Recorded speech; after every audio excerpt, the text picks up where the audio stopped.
Welcome, welcome. Baruch atah Adonai Eloheinu melech haolam asher kitshanu b'mitzvotav v'tzivanu la'asok b'divrei Torah.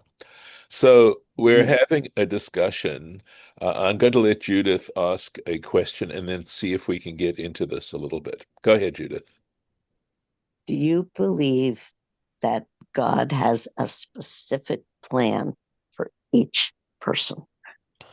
And maybe, to start with, in how it's set up, how lives work, but also at a particular time, uh, that this is the next right thing for this person.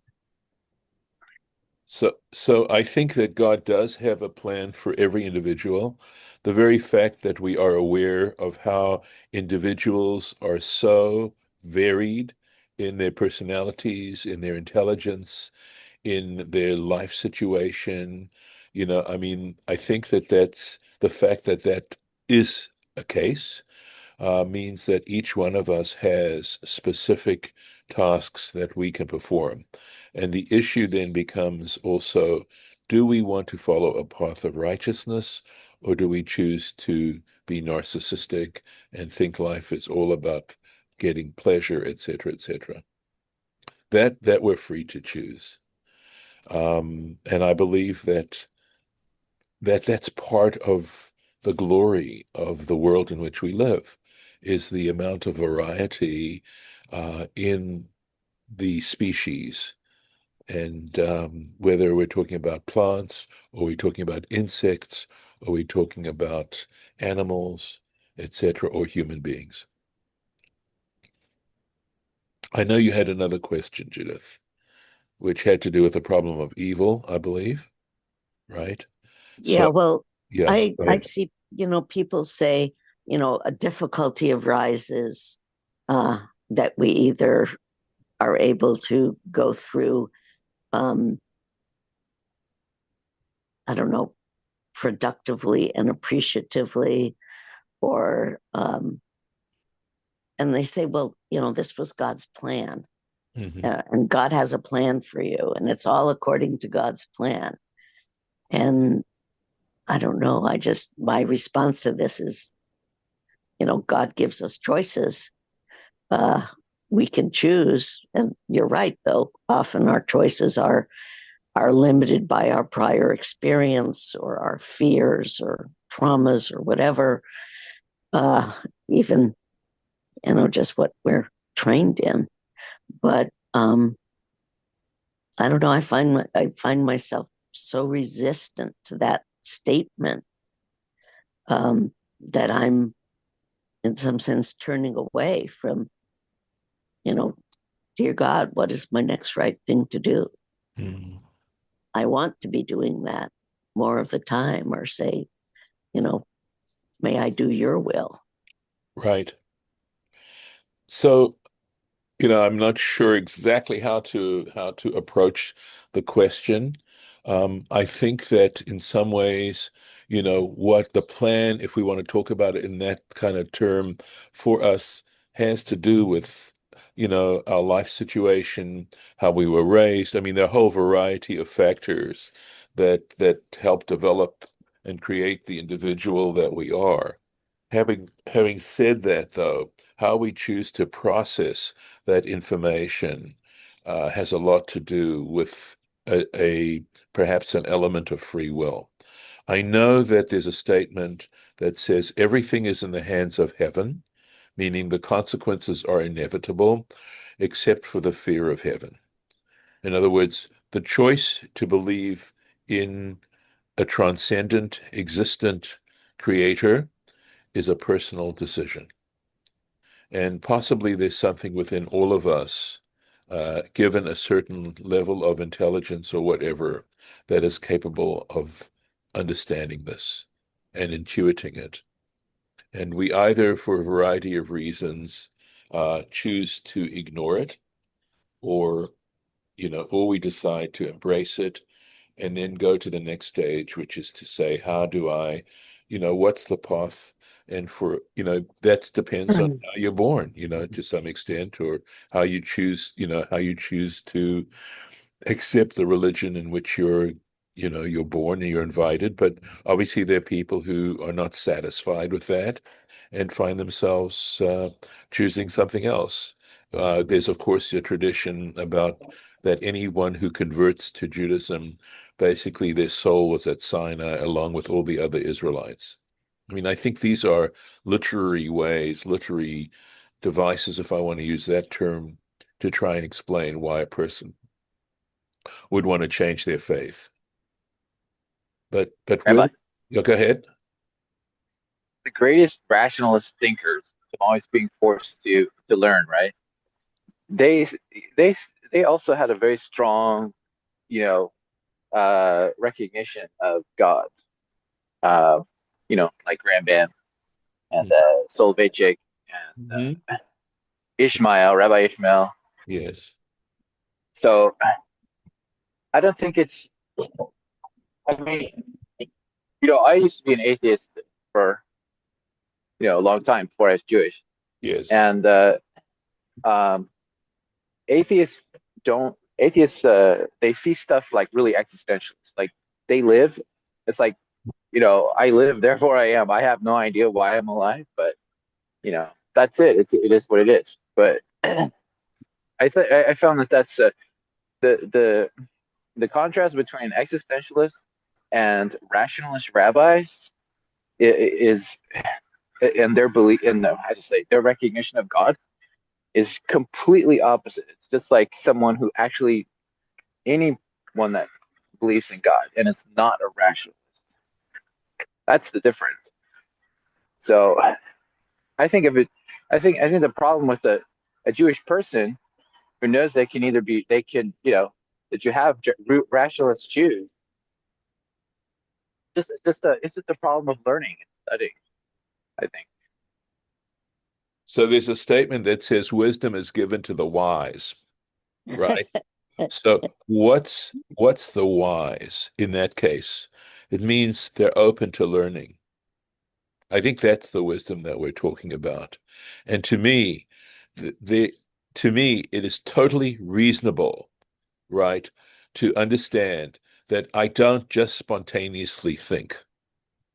That assuming that there are causes for whatever happens, there is also a cause that allows me even to think. And that is clearly on a different level than my actual conscious thought. Yeah, even so my point is even That's Jewish rational. rational. That's rational. That's not, I mean, not thinking, frankly, from my perspective, assuming that somehow that everything starts with one's own thinking is ridiculous. No, Okay. but it's yeah, but what my point is that even rationalist Jews Hmm. is more has more recognition of God Hmm. than an atheist transcendentalist or existentialist. These philosophies, Greco-Roman philosophy. So they're far more deeper into their recognition of God, the Jewish rationalists. Hmm.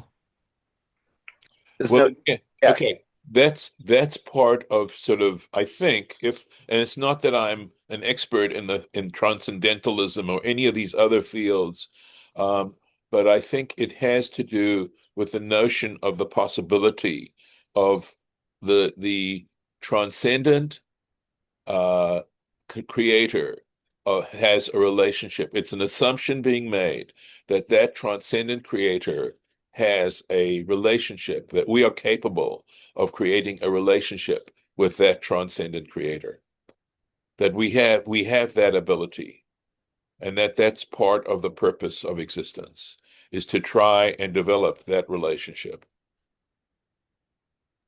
yeah. So even in the most skeptical rational Judaism that I found, Yeah. it, their connection with God is far deeper than any atheist existentialist philosophy. You know, Well, the way you're saying it, it sounds like that would be obvious. And maybe it's just because I don't understand, I haven't studied what you've studied, and so I just don't have that experience. I think what I'm trying to say is like the connection to God is obvious if you study Judaism, if you even rational Judaism, the rational. Right. Well, part of the rationalization would be, okay, why would God even create the world?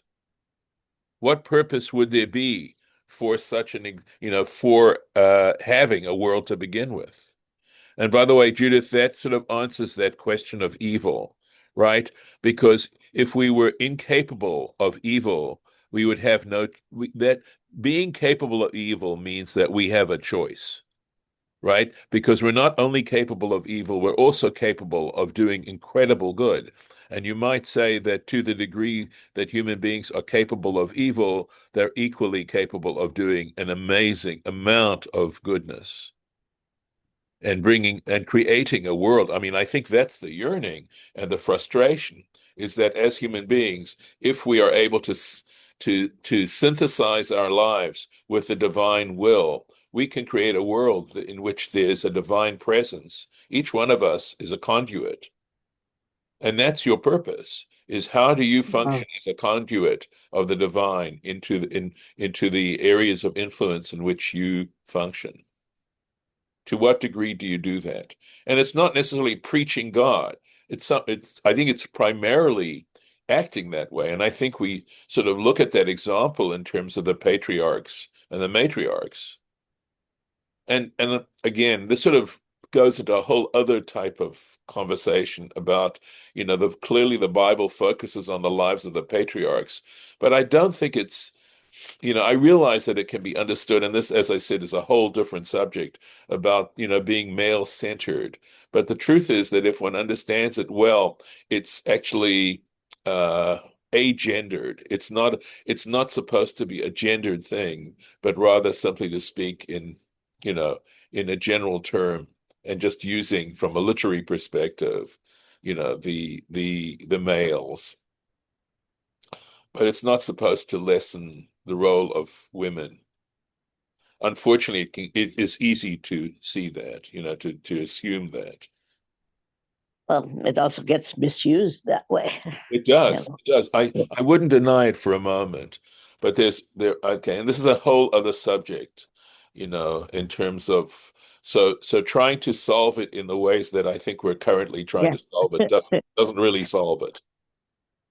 It puts an imbalance between the yin and the yang, and my sense is that nowadays there's not enough value of the yin side of living, which is, the acceptance and the willingness to comply and things like that.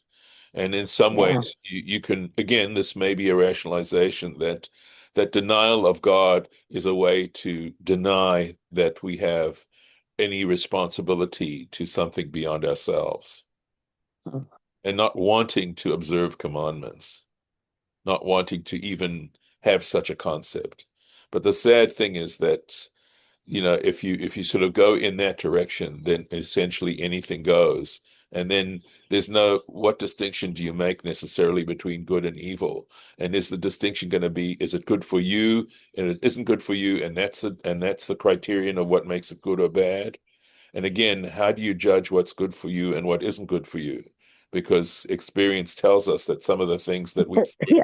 at the time weren't good for us turned out to be fabulous. Oh, yes. So it's And vice complicated. versa. Yeah, right. Exact. Oh, so true. So true. Yes. Yeah. Well, That's- thank you.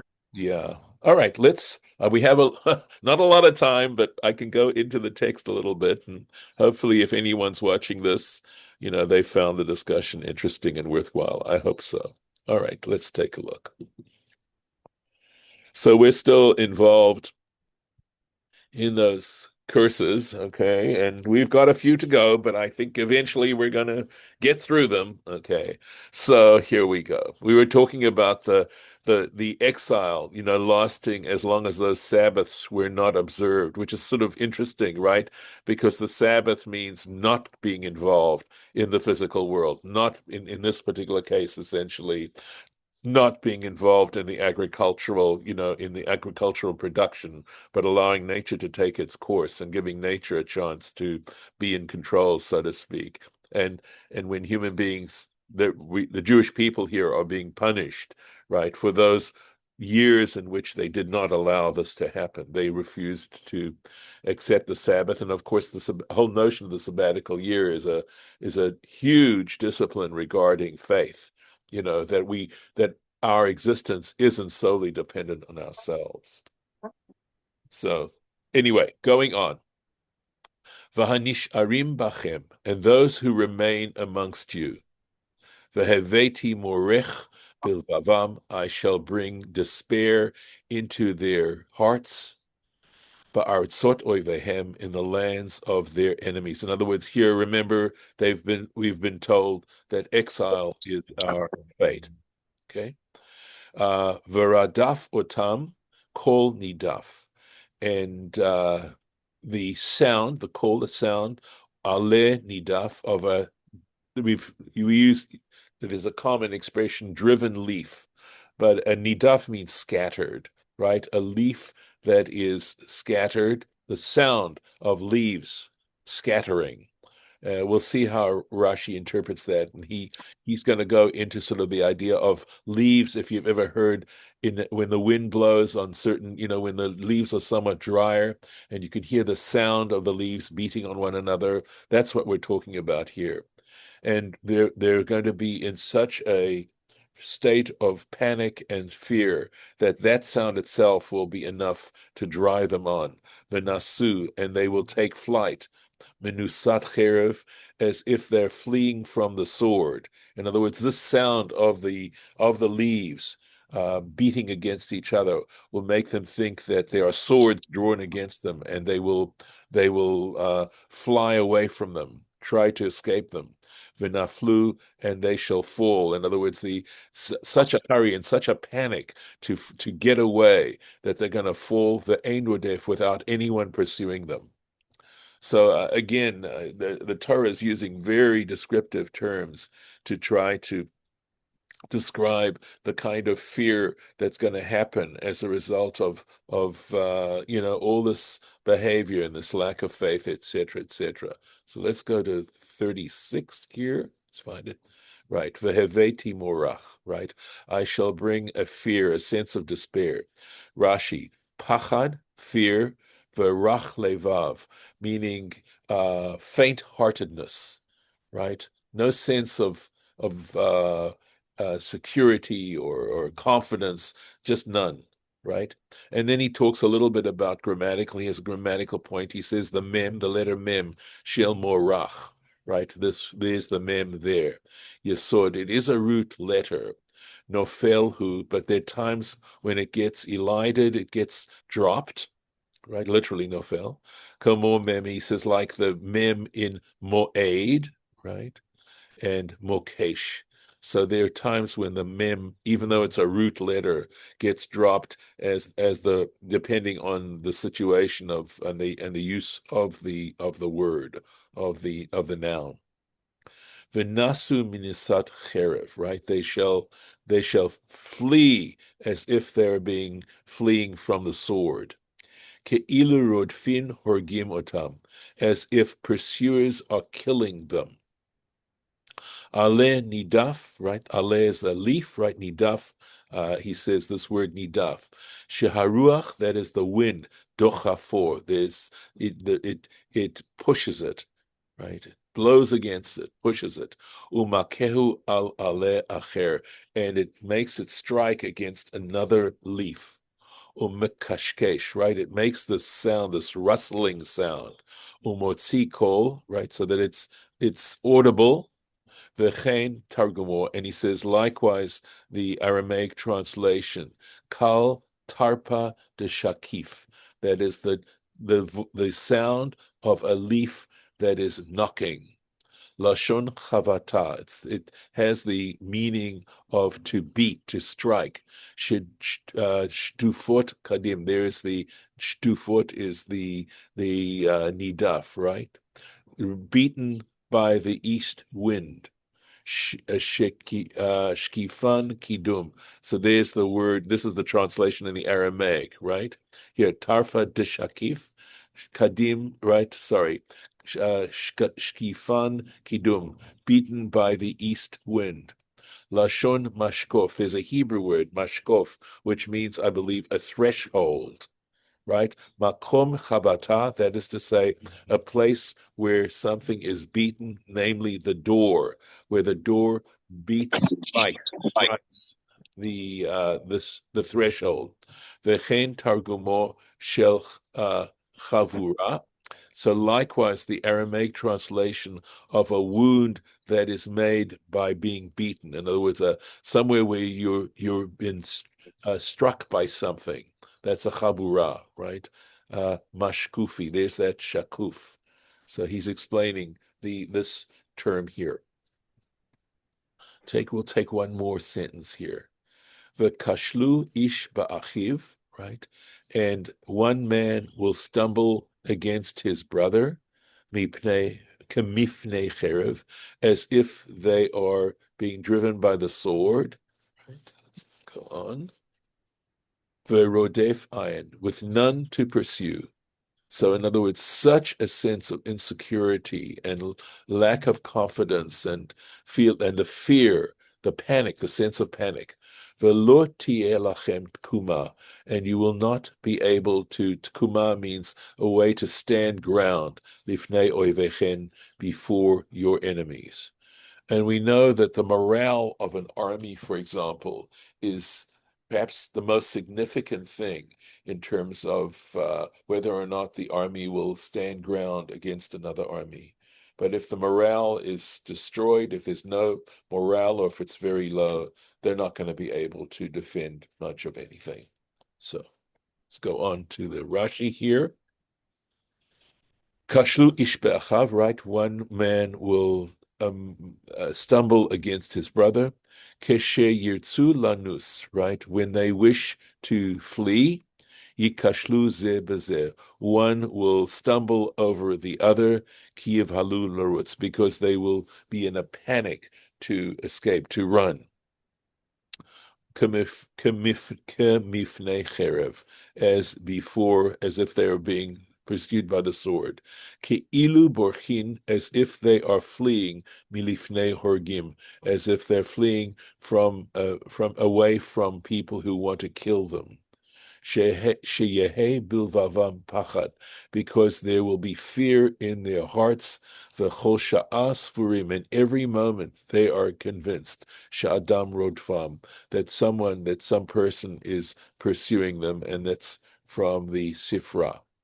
Umidrasho, and as to a midrashic interpretation, the kashlu ish ba'achiv, right? And one man will stumble against his brother. Ze nichshal, this one fails, ba'avono shel ze, right? So this one is stumbling, literally, okay, in the iniquity of the other.